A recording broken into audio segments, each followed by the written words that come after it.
Good morning, everyone. My name is Robin Budish. I am the Director of Transit Choices. We are a coalition that has been advocating for over a decade for an equitable, safe, reliable, multimodal public transit system in Baltimore and beyond. We're very proud to host monthly meetings where we bring in key transportation leadership to talk about all the important and relevant issues going on within the transportation arena. I will introduce our three guest speakers, and at the conclusion of their presentations, we will open the floor to questions and comments. And at the conclusion of the meeting, we will provide attendees with both the presentations as well as the recording.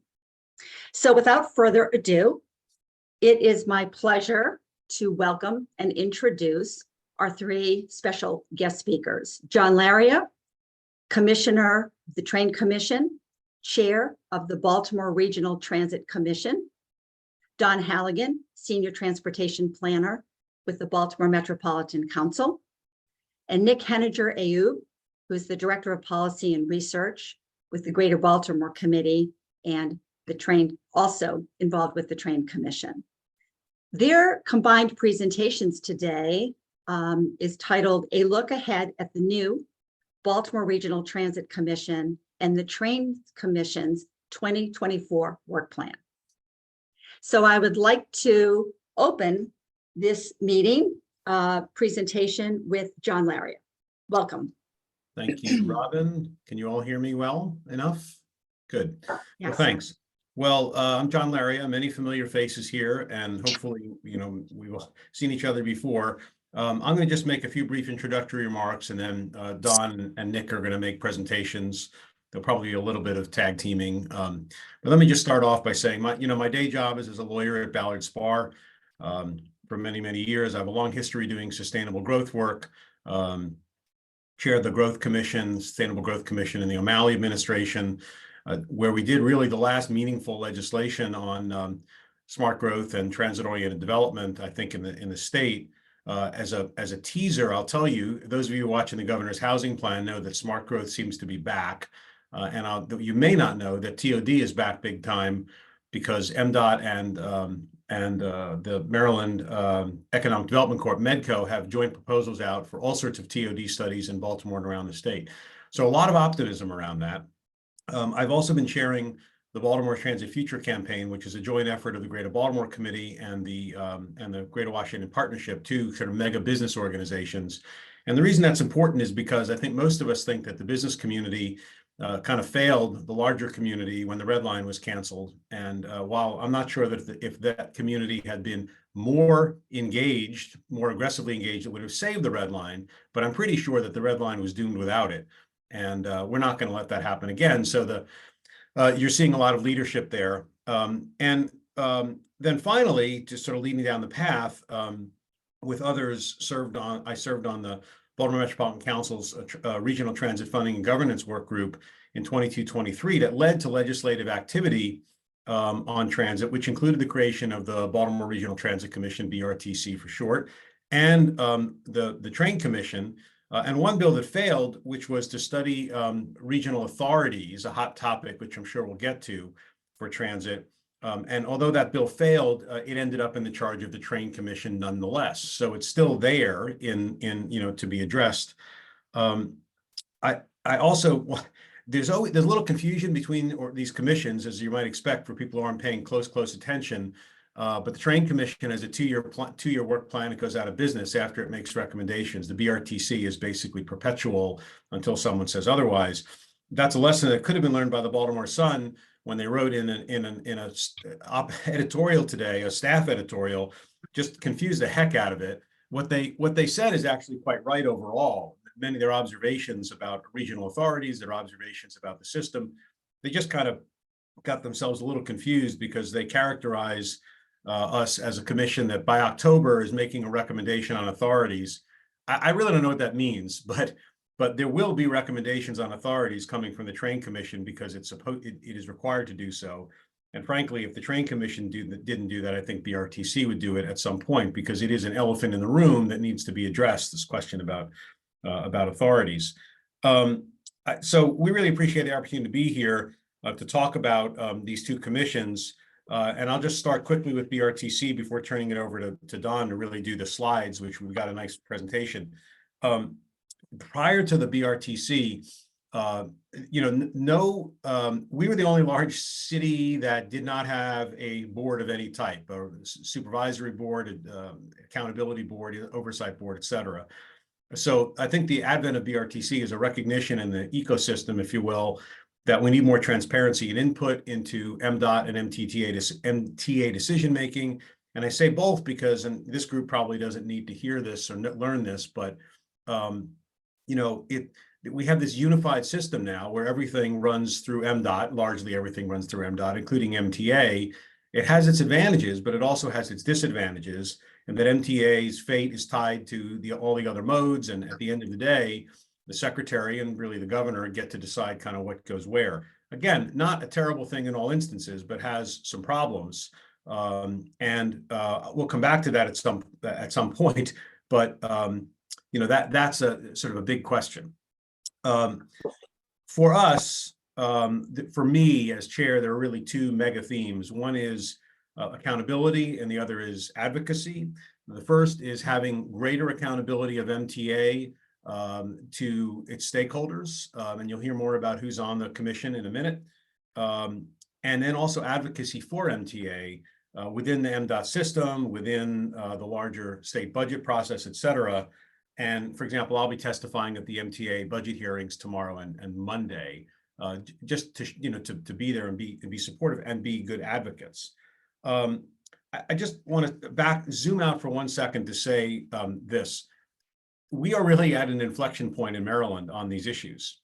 It's weird, right? We have a governor who's deeply committed to improving transit in Greater Baltimore after one who was not committed. We have legislative leadership that really understands the importance of transit and is committed to a better transit future. We have extremely capable leadership at MDOT and at MTA, and we have local leadership which is prepared to stand up, and yet we are facing a multi-billion-dollar deficit in transportation funding, which I think most believe, and I know I do, disproportionately affects the Baltimore region. So the need has never been greater, but the gap has never been bigger, and current resources are clearly not up to the challenge. The Train Commission, which you'll hear about from Nick in detail, is hoping to remedy the overall structure of transportation funding. I don't see BRTC sitting on the sidelines for that, but I think Train has an explicit charge to do that, and we'll be hopefully part of that discussion, and hopefully we'll be driving policy and investment and so on. So that's a little bit of context for me and my perspective sitting on both of these commissions. I'm going to turn it over to Don now and ask him to give you a little bit more insight, a lot more insight perhaps into BRTC. He and I'll tag team a little bit, and then we'll have Nick talk about Train, and then hopefully some time for discussion. So Don, please. Good morning. Nice to be here.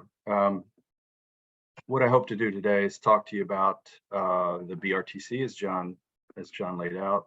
It started its activities. He will talk to you a little bit about its vision and objectives and some of the issues we face. And we'll talk a little bit about the financial picture, the budget, because that's a hot topic. Let me share my screen here.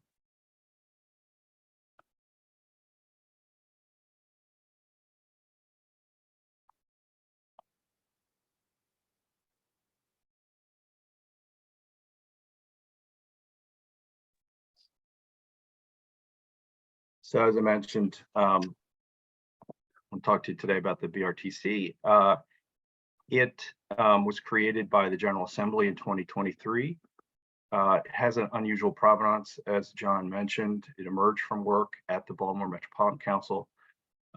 We've done that to look at, we've done a study to look at the transit funding and governance in the region with a mission to engage state and local partners to pursue an ambitious vision of oversight and advocacy for the region's transit system. As I mentioned, they held their inaugural meeting just last month, February 2nd. Members were appointed in December of 2023. from the governor, Mayor Baltimore City, county, and county executives from Baltimore County, Anne Arundel County, and Howard County. That's where the core service of MTA operates. Members were appointed to represent various transit stakeholder groups here. You see them on the slide. Here's a picture of our first meeting.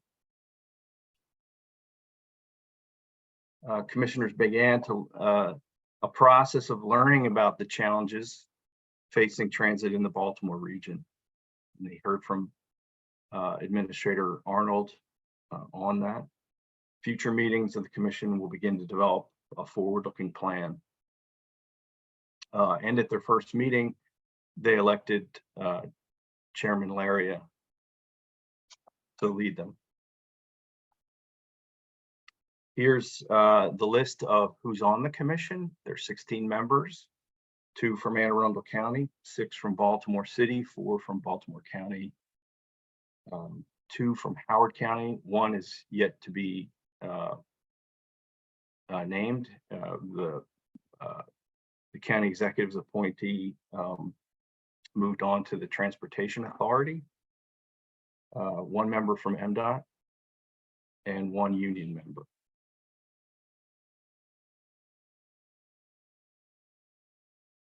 I'm going to turn it over here for John to talk about the BRTC's vision and what they hope to accomplish. Thanks, Don. I also want to take a moment to acknowledge how fortunate we are to have, well, first of all, BMC, which has tremendous expertise, but specifically, and which staffs the commission under the law. Actually, we didn't just track them down. The legislature asked BMC directed BMC to do this. We're really lucky to have Don Halligan. Don and I worked together years ago when I was chairing the Growth Commission. He was, and I think both at the time, both MDOT as Chief of Capital Plan. I always get your title wrong, Don. Yeah, Director of Capital, the right. Planning Capital Programming. And also at the, I think you were also at the planning department for a time as well. I've lost track of your illustrious career, but Don knows so much about this, and just the ability to get us up to speed by having a well-informed principal staff person has just been invaluable. So we're very fortunate. So, big topics. I mean, again, for me, it's sort of this pyramid. I mean, I talked about advocacy and accountability as mega themes, and I think those still help guide what we're trying to do. But here are sort of the slightly more refined version of that. Of course, transparency and influence. I talked earlier about how there really was no transparency in the system. I'm not saying there was affirmative obfuscation. I'm just saying the system wasn't set up to have this kind of stakeholder engagement and involvement. So it makes a great deal of sense to have all these folks represented to understand how the decisions are made. And we began at our first meeting with briefings from MTA on budget, well, MTA 101, if you will. How does it work? How's it organized? And then also, starting to look at budget, and it's complicated. It's very complicated stuff for sure. Second, stability and sustainability. What that means is not sustainability in the sense that you might conventionally think. It's sustainability to make sure that as administrations change, which they inevitably do, that the agenda, the stakeholder group, the platform for MTA remains intact. Again, what would that have meant if during the red line debacle of 2015? I don't know, but it doesn't make sense to have, or I should say the other way, it makes sense to have a group that spans administrations that can sort of manage, educate, et cetera, as administrations come in. So that's an important thing. Funding there's nothing more important than the funding question for all the reasons that everybody here knows about. We think that we're trying to get as smart as possible, of course, about the budget, which, as I said, is complicated, but we're working our way through it, and ultimately need to figure out how to make sure that there's sufficient funding, for MTA, and that it's equitable. And let me make 2 comments about that. One is there is some tension between what WMATA in the DC region gets and what MTA gets. I love WMATA. I ride WMATA. WMATA is great. The Washington Metro is great, right? But it really has, and Don will talk about this a little bit later, I think been prioritized in a way that MTA has not been. And there just needs to be some consideration of the equities of that, and something we need to think about. The other thing, when you look about MTA funding, remember that our focus, and perhaps yours, is on MTA Baltimore operations. MTA also is running the Purple Line project, which of course is not in the Baltimore region. It's in Prince George's and Montgomery, and it is an enormous part of their budget. And I think we're going to hear soon enough, and I think it's been announced, although I'm not sure there's a number, that there's going to be yet additional costs associated with the Purple Line, unanticipated costs. So that money has to be found somewhere. Our focus is on MTA writ large, but also specifically on MTA's Baltimore operations, and that's a line that we're trying to highlight. And it's a value we can provide by saying, look, you can't just generalize these things. You need to look at them in a much more specific way and really understand what we're talking about in each case. And then finally, the fourth category of local influence over Baltimore region projects and investments. Where is MTA going to spend its time? What are the priorities? How do the local governments feel about it? Coordinating with land use and so on. So just a kind of a sense of the structure, the way we're thinking about proceeding. Next slide, please. And I won't dwell on these for too long, and none of them will be a surprise to you, but I just want to give you a sense.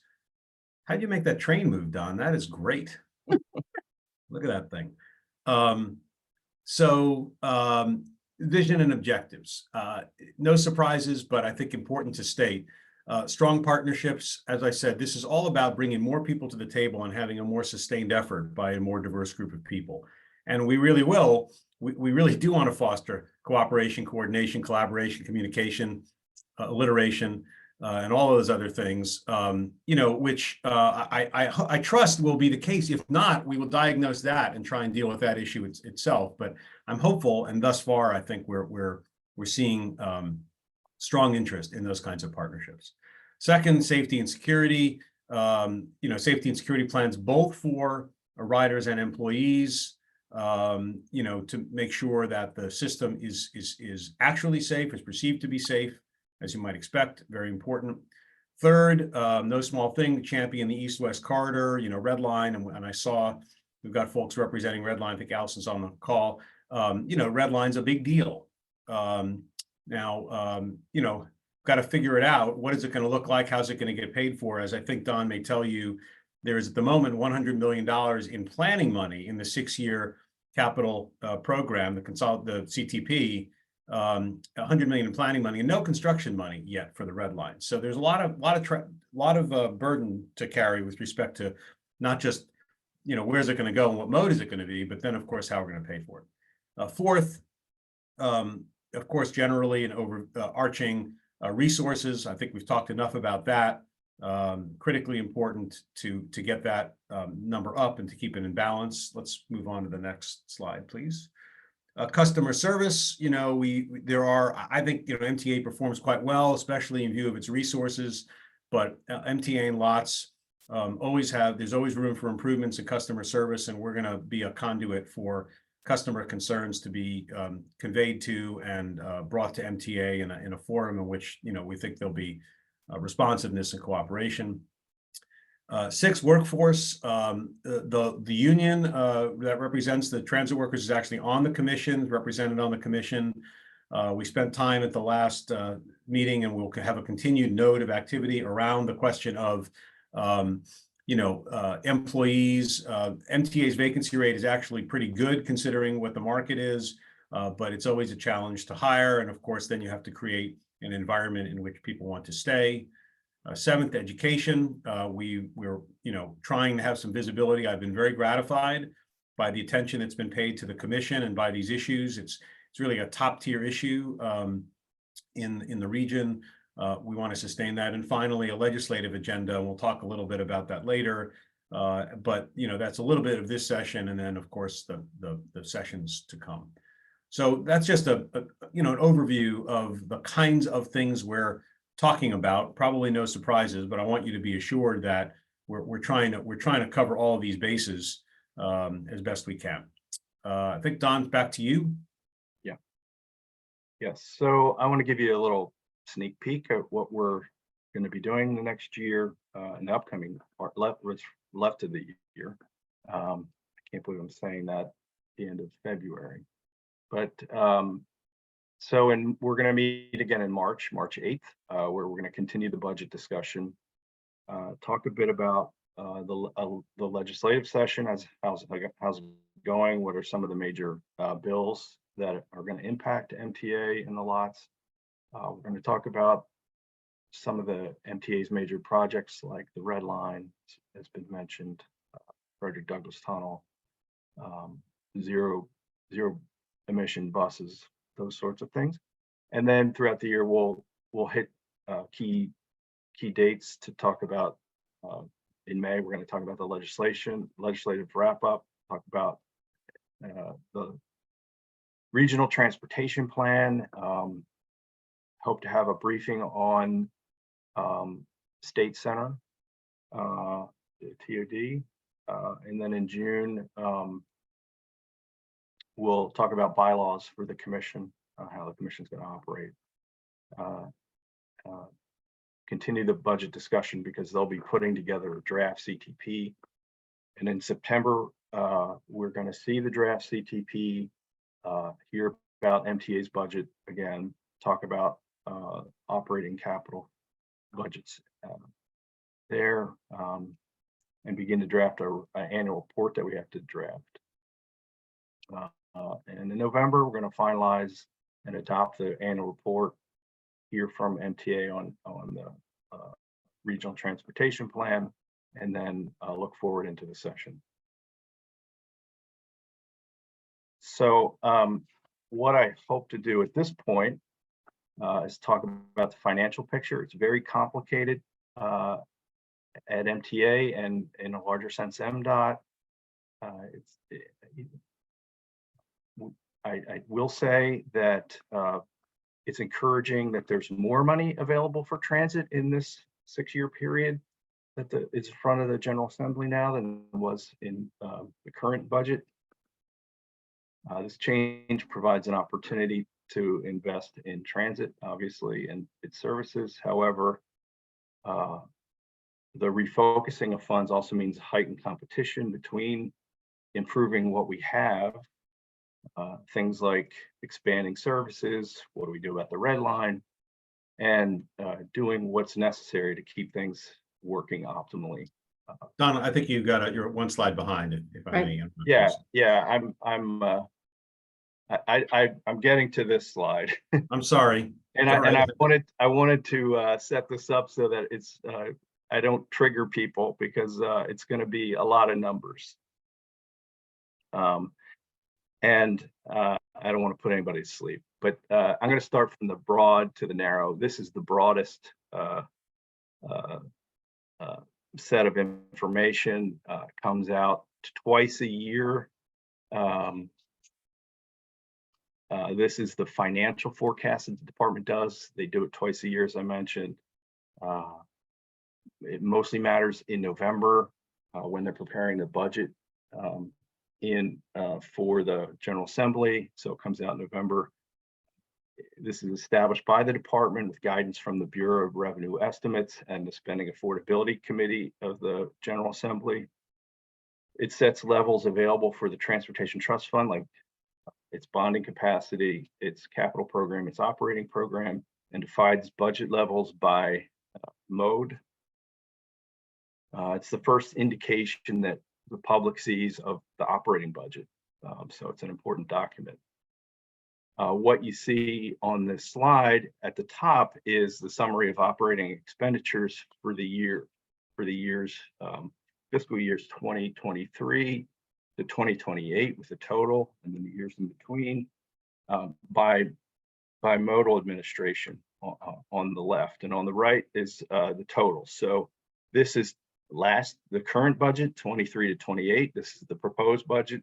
It's in front of the General Assembly now, 24 to 29. You can see there's more money available for operating for each of the modes total. Again, broad strokes. nearly 2/3 of the operating budget is going to be dedicated to transit. So there, like I said, there's more money available to transit than there has been. The 6-year financial plan includes funding for addressing operating shortfalls at WMATA, as was mentioned by John. Last year they didn't have it in here, but this year they have over $1 billion available to WMATA for their operating budget, and this comes off the top of the trust fund. And this is in addition to their normal line, which is here.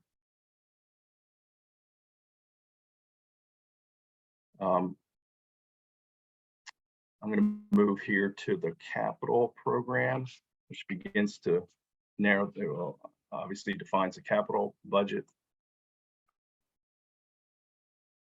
Set up similarly, this is the summary of the capital and operating program for the department. It comes out each year in the front matter of the CTP. This is years across here, set up similarly. Total on the right, modes here. The total budget for the department, including debt service, their bonding payments, is $39 billion. 20 of it is capital, 16 is operating.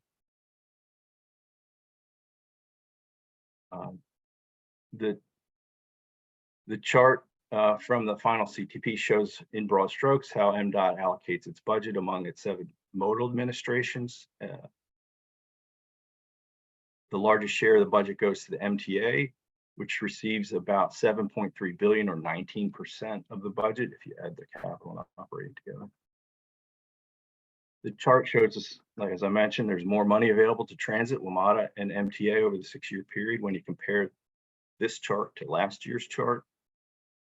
Most budget reductions are avoided in fiscal year 2025 because of supplemental budget that isn't here, but it will be shown in the General Assembly. Is available in the General Assembly's supplemental budget.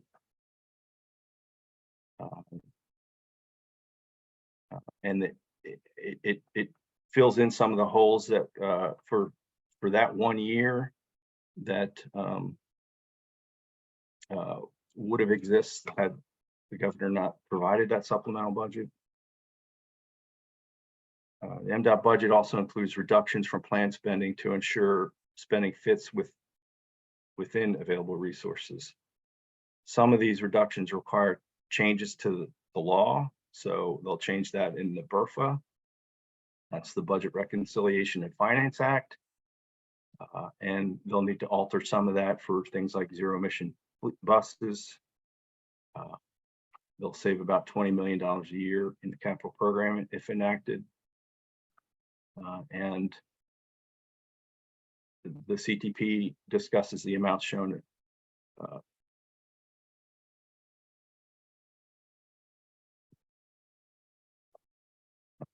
I'm sorry. The CTP discusses the amounts shown in the assumes a passage of the BRFA. That I'm sorry. My notes are correct here. You can see down at the bottom that there's the distribution of funding is pretty flat.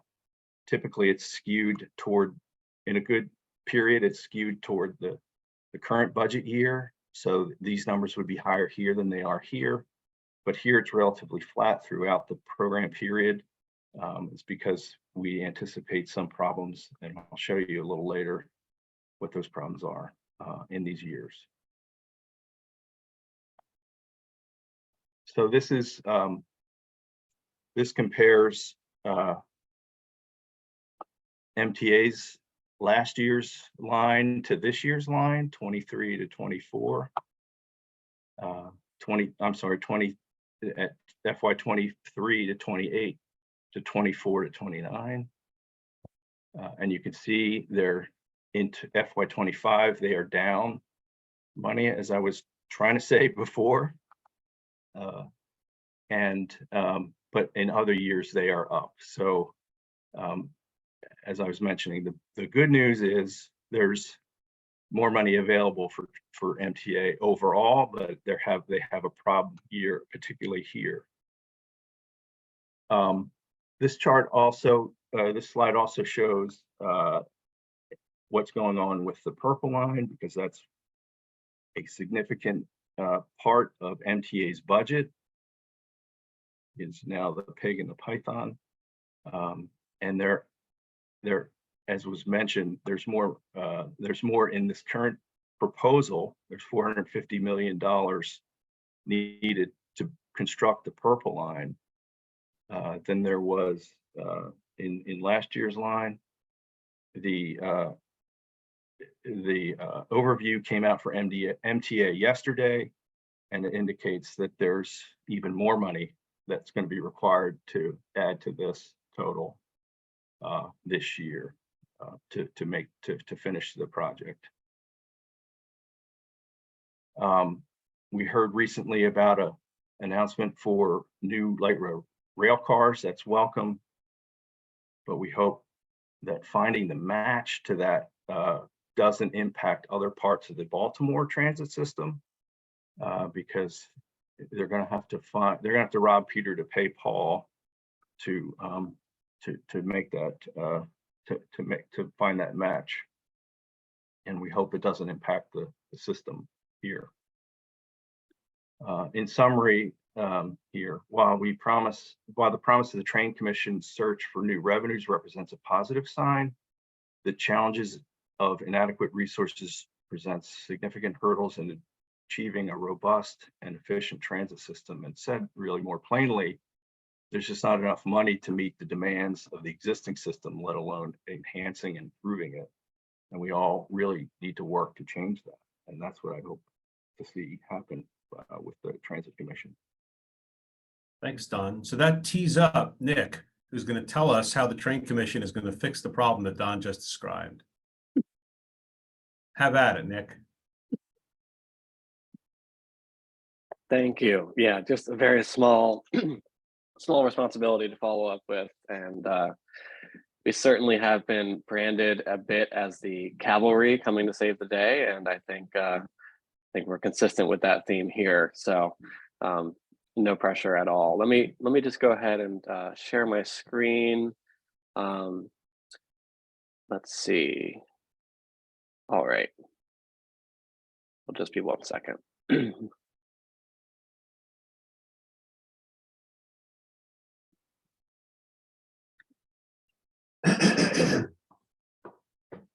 All right, can everyone see my screen? Yes. All right, I'm seeing some nods and hearing some yeses. Great, so today I'll be chatting about the Transportation Revenue and Infrastructure Needs Commission, and I'll make sure to keep this in a timely manner so we can get to all of your, I'm sure, lingering questions, both from the last presentation and also any questions from this presentation. So happy to be with you all today. So John talked a little bit about this, but the Train Commission was created out of the 2023 legislative session to review, evaluate, and make recommendations on the prioritization and funding of transportation projects. So as opposed to the BRTC, this is very much a statewide and holistic view of our Transportation Trust Fund and across modes as well. And so we have a lot of responsibilities out of that. And because of that, we also have a pretty broad representation in the commission. So it's chaired by Frank Principi, who's over at the University of Maryland Global Campus. But we have legislators on the commission. We have representatives from local government, transportation, industry, business, labor, environment, as well as folks within the Moore-Miller administration. So the charge is listed here. We are required to review, evaluate, and make recommendations on each of the following. So looking at the Transportation Trust Fund in a holistic way, where is the money coming in? Where is the money coming out? And how is that changing over time? And then looking at that really compared to other states and how other states are dealing with some of the main challenges around transportation funding. So to put it in a nutshell, transportation funding has largely been dependent on the gas tax for the last several decades. And while year over year, the gas tax continues to increase very, very slightly, the projections over time are very much to the downside when it comes to the gas tax revenues because of folks either having electric vehicles, having hybrid vehicles, or even standard internal combustion engine vehicles that have a higher gas mileage moving forward. So we are seeing that as a recurring theme. And there's a few other sources of revenue which are also, stagnating or kind of decreasing over time. Things like title and transfer fees due to folks keeping their cars for longer. On the other side of the ledger, of course, the cost of doing anything has increased, during and after the pandemic. And so we're seeing costs rise a lot quicker than any of those kind of lingering rises in revenues. And states across the country are dealing with this. And this is really Maryland's opportunity to take on that challenge in a broad and holistic way. So here you can see all the members of the commission, ranging from the Secretary of MDOT all the way to folks who are more on the regional level, like myself, but representing regions across the state, as well as folks from the industry and environmental representatives as well. So it's a broad-based coalition, and hopefully you all will know some of the folks on this list and can connect with them on your own time as well.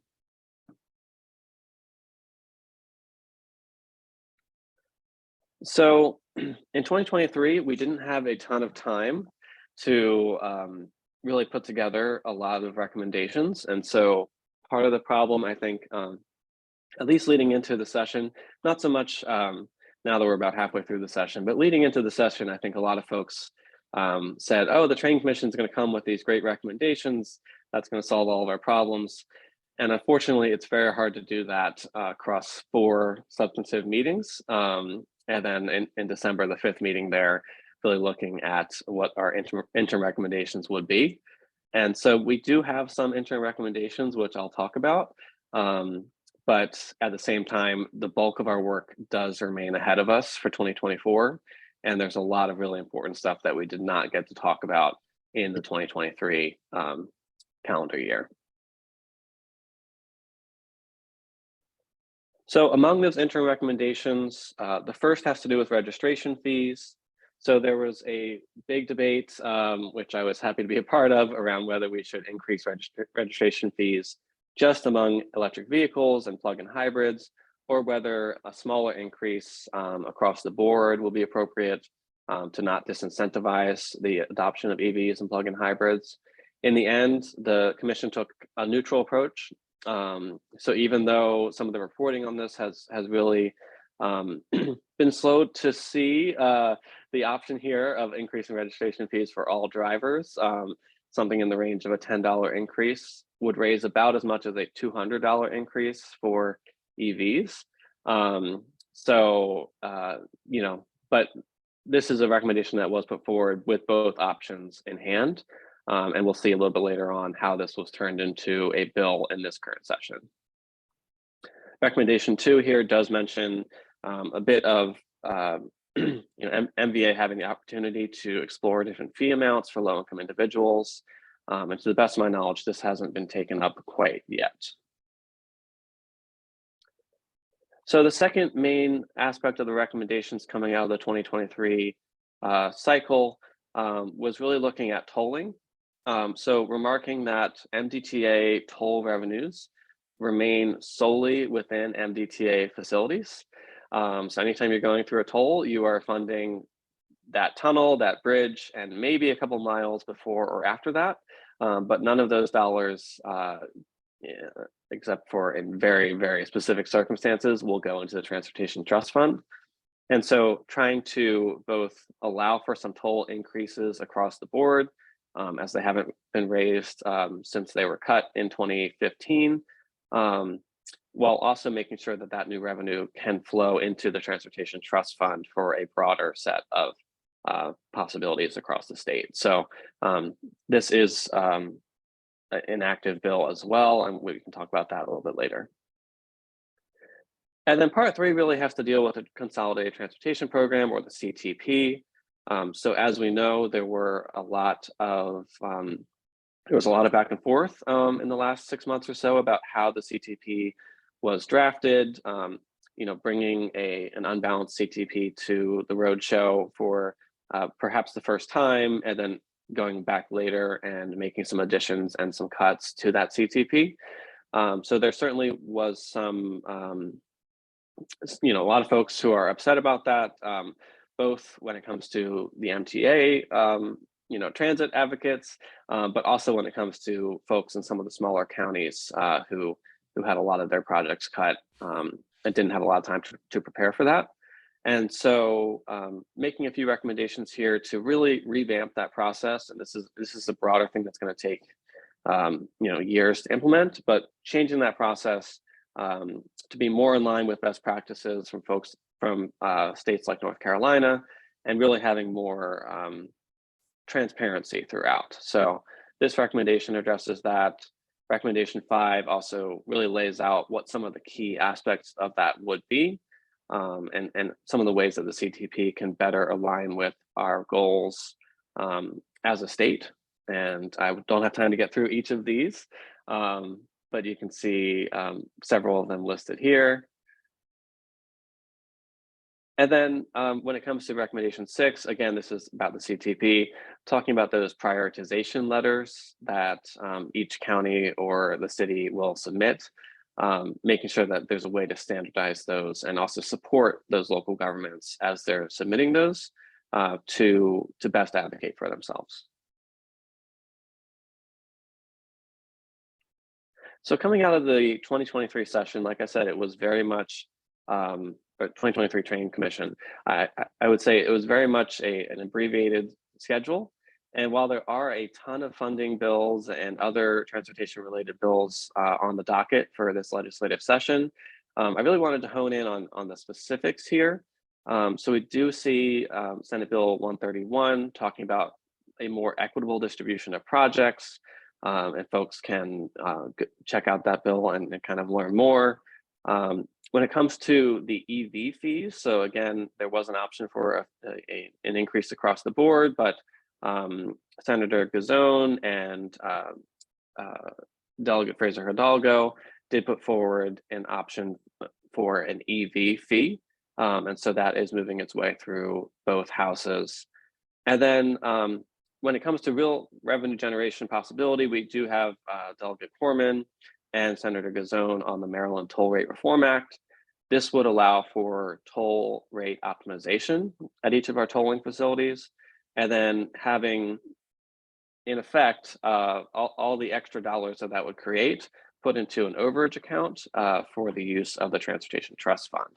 And so, that's another one to keep an eye on, and another one that really closely aligns with the Train Commission's conversations in 2023. And I would just caution that anything outside of these 3 bills may or may not reflect the Train Commission's kind of stance in 2023. So when it comes to 2024, like I said, and if you can't see already, we haven't taken on some of the bigger topics that do remain. And so when it comes to 2024, I've put forward 2 really large scale funding mechanisms, one around an expansion and standardization across the state of speed camera programs, and to have those all flow back into the Transportation Trust Fund as opposed to into local revenues. I've also put forward a statewide tolling proposal in line with Michigan's recent study, looking at a per mile fee across limited access highways statewide. That obviously is a very ambitious, it's similar to a VMT, but through the Easy Pass system on a per mile basis. For those who might know the Massachusetts Turnpike, getting that Easy Pass charge every 5-10 miles, it would be something like that. As you can see, other commissioners are also very excited to talk about VMT. and how that could be worked into the Easy Pass system, and really broadening out the toll revenues that we're getting as a state, because obviously they are very much concentrated in the Baltimore area, which is an ongoing concern for us in the business community for Greater Baltimore. And then really looking at other ways to generate revenue from transit-oriented development, in addition to bond initiatives that can help us fund some of our bigger projects. So these are some of the things that were proposed by commissioners for 2024, and I do expect that most, if not all of them, will get significant airtime. But really coming back to the charge, there's still a lot here to be covered.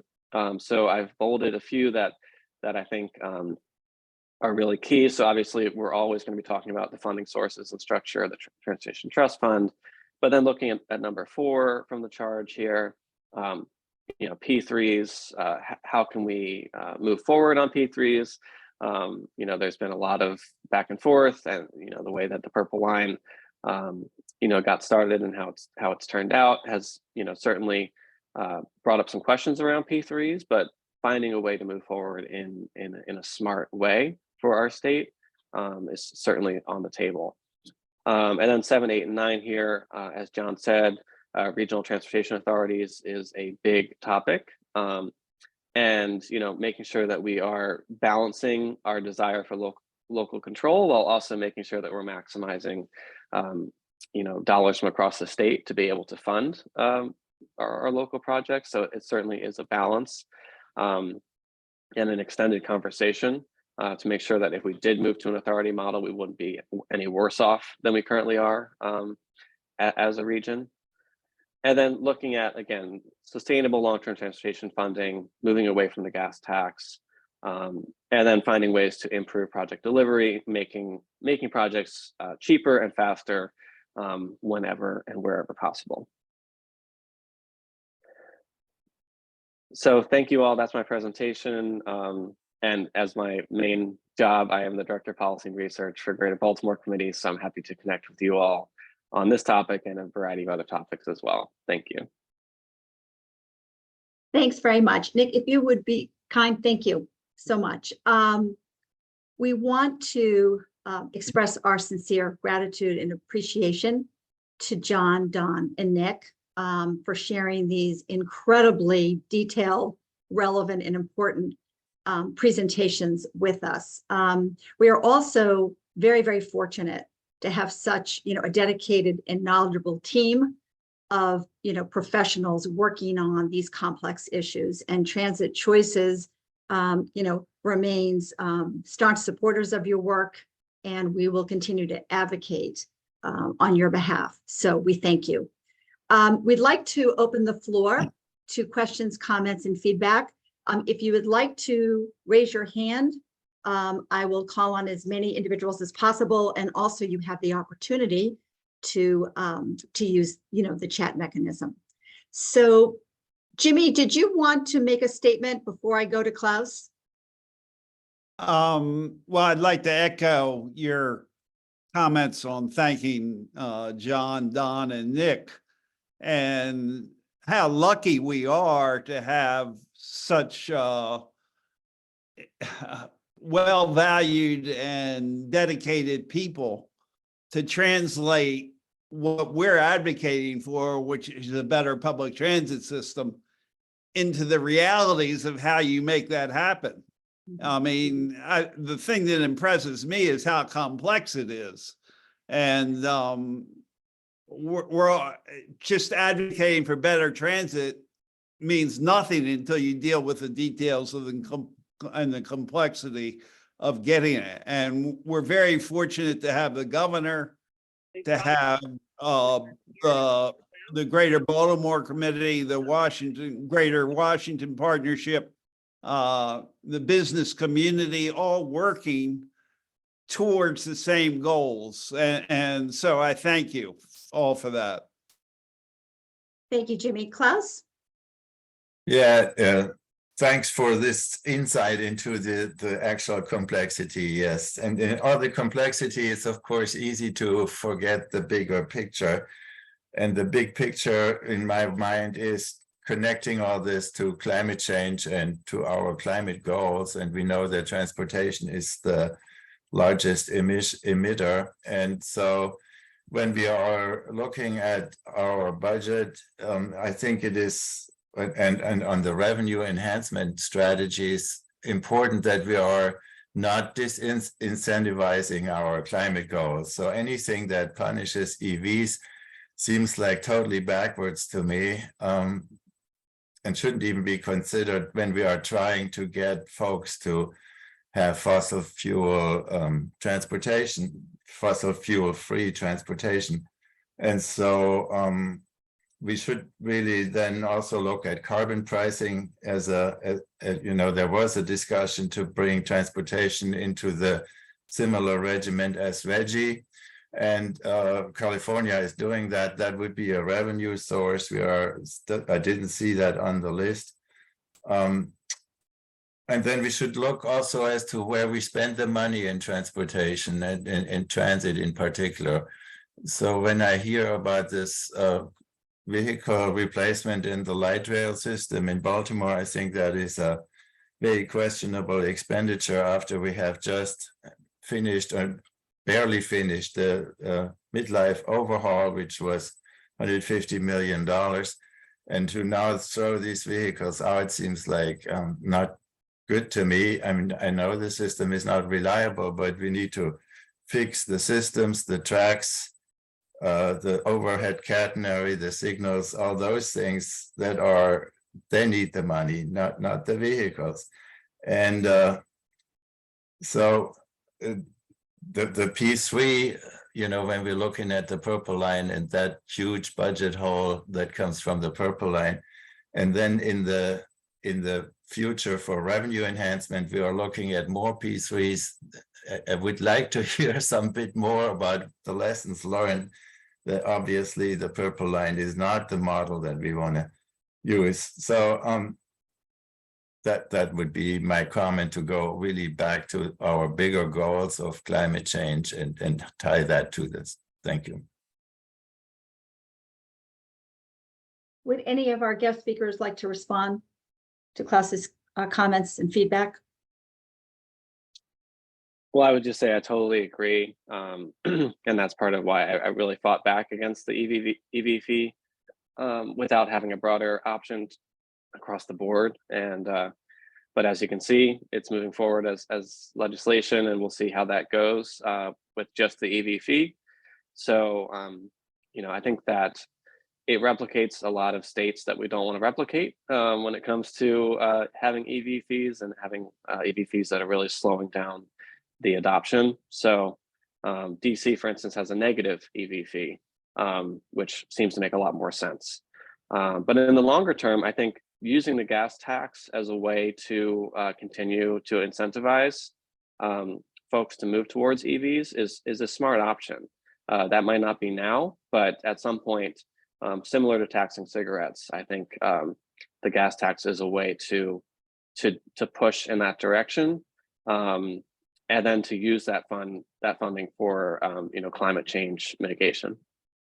But just on that point, I mean, the secretary keeps saying in every meeting that we have with him that the gas tax is not the future of revenue enhancement anymore, and that seems to be sort of like this approved truism, and I don't think that is correct. I mean, our gas tax is not the highest, and there is no reason why the gas tax cannot continue to be the main source of our both the transformation as well as revenue enhancement.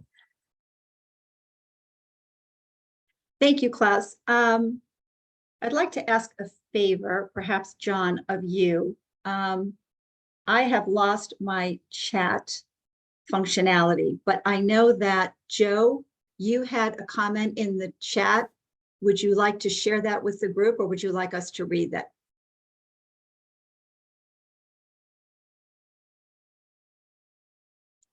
John, are you able to see Joe's comment? Yeah, Joe's comment was based, I think, if I understood it correctly, is how much were the prior administration's cuts of bridge and tunnel tolls. How much did that cost us cumulatively?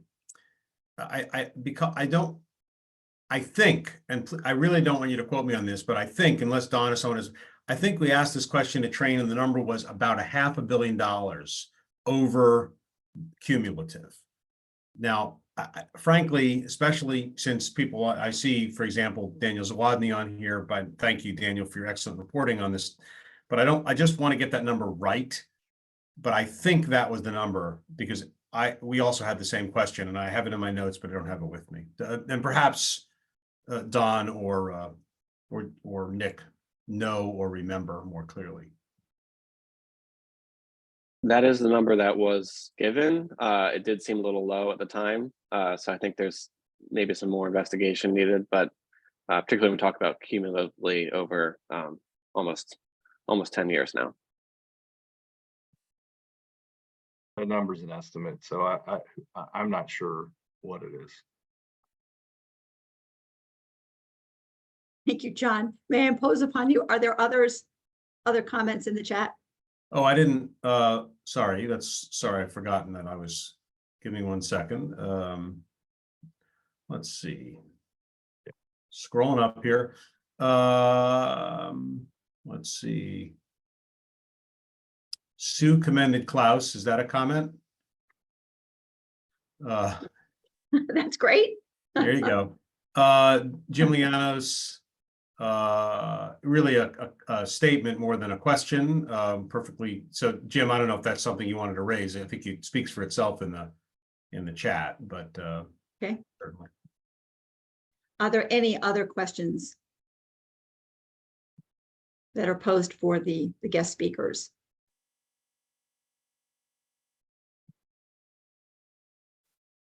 Let me, I have one.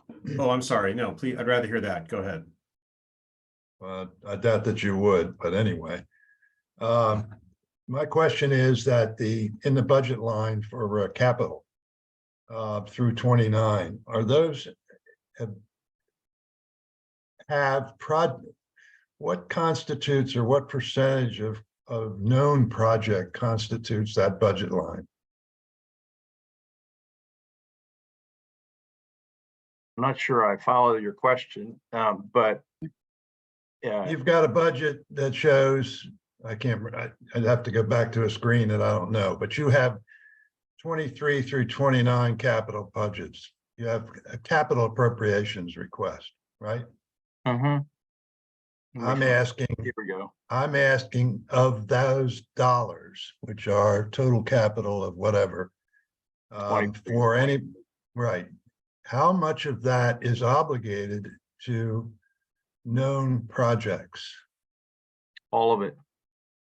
All of it. So when and if we have additional considerations, they would have to find new revenues, right? That's right.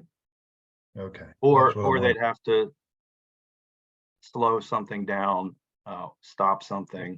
Or drop something, right? But the fact is that the money, as we're looking at it, is spoken for. All of it's spoken for. Right.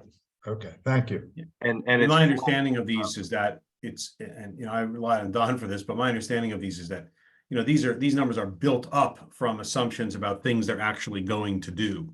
And obviously things happen.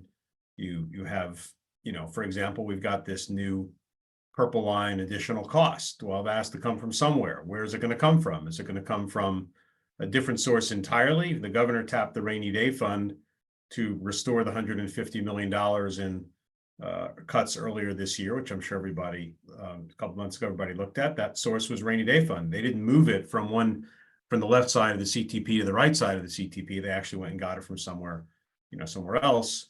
But that's the question. Where is it going to come from? Are there other places, new revenue, et cetera, et cetera? And I think I was going to say earlier, and I'll just say this one thing, and I know we're sort of wrapping up. I mean, it's going to be very interesting to watch in this session. I was down there this week. There are these bills, particularly on tolling and EVs, that potentially will yield more revenue. Remember, of course, that revenue doesn't show up immediately if you restructure fees, toll, et cetera, there's going to be a lag, which is one reason why people who advocate for them think we should do them, meaning like, look, the sooner we get started, the better, and for many people, and I certainly respect and understand the concern about what we're doing with EV fees and whether they're consistent with what policy, the issue that Klaus raised. But there are a lot of people who think, oh, EV fees, a lot of states have those, we should have those. And we should do something more on tolling. And we should get, and this is a very important concept, which I think I want to make sure is clear, that the purpose of that bill in part is not just to raise tolls, it's to allow that revenue to be used outside of the MDTA universe. It's now raised within the Transportation Authority, which is its own self-contained unit. So the question is, not only can you raise tolls, which is kind of a question about the market, meaning what will the market bear, what's appropriate, et cetera, but also can you take that money outside of the MDTA system and use it for other things, as is done in other places. So those are the kind of policy issues. And zooming out, there's a broad question, which is, do you do that now because enough people think perhaps you want to do that and get it, get going, or do you wait? The competing view is you wait until the Train Commission finishes its work, and 2025 is the year. Either way, everybody agrees that 2025 session is going to be the big session for transportation revenue, because even if you do the EVs and the tolling this session, it's really a very, very minor contribution to this mega number that we're all trying to get to. So I think people are waiting to see what train does over the next year, which obviously can be followed very closely by anybody who wants to follow it. And also, I would say, to the extent people have ideas about what the Train Commission might do, and we've got a lot of expertise, a lot of technical expertise, but good ideas are good ideas. And if folks have thoughts about what they think might make sense, there are all sorts of ways to make sure that you get that to the Train Commission. And if you really are unsure, you reach out to me or Nick, but it should be fairly easy for you to do that. Thank you. I think we have time for one more question. Jim?